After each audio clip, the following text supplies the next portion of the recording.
In this video, I'm going to show you how to add a color gradient to text in GIMP in just a few simple steps. This is a great way to make your text look more modern, more eye-catching, and much more professional, especially for thumbnails, banners, posters, and social media graphics. If you want your text to stand out, this technique is one of the easiest ways to do it. And if you find this tutorial helpful, make sure to hit the like button and subscribe for more easy GIMP tutorials.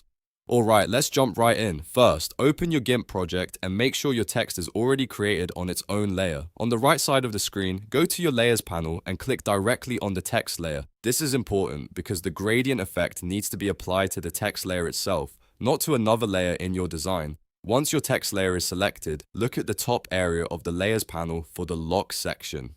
Here, you want to click the small checkerboard square icon to lock the alpha channel. Locking alpha means that when you apply color changes, only the visible text will be affected. Your transparent areas will stay transparent, which helps keep the gradient clean and precise.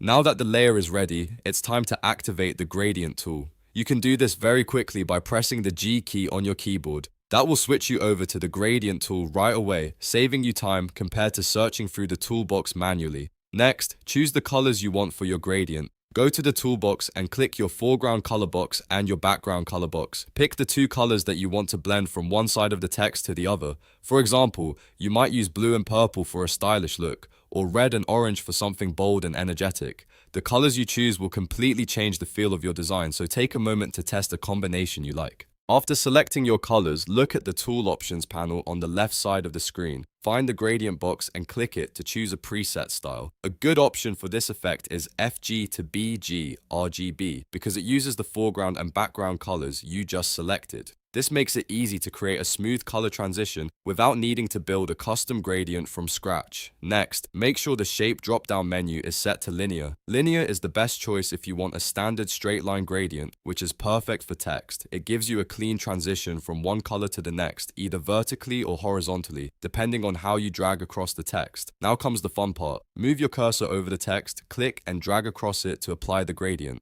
If you want a vertical blend, drag from top to bottom.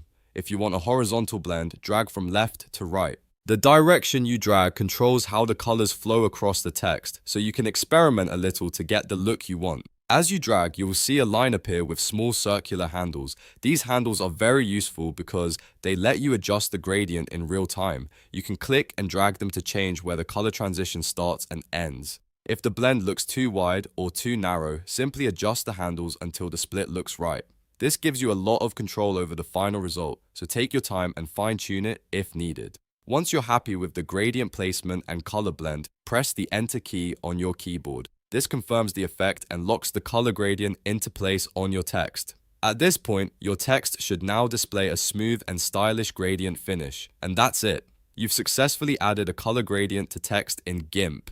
It's a simple effect, but it can make a huge difference in how your design looks. Whether you're working on thumbnails, logos, banners, or any other graphic, gradient text can instantly add a more polished and professional feel. If this tutorial helped you out, please give the video a like, subscribe to the channel, and turn on notifications so you never miss another easy GIMP guide. Thanks for watching, and I'll see you in the next video.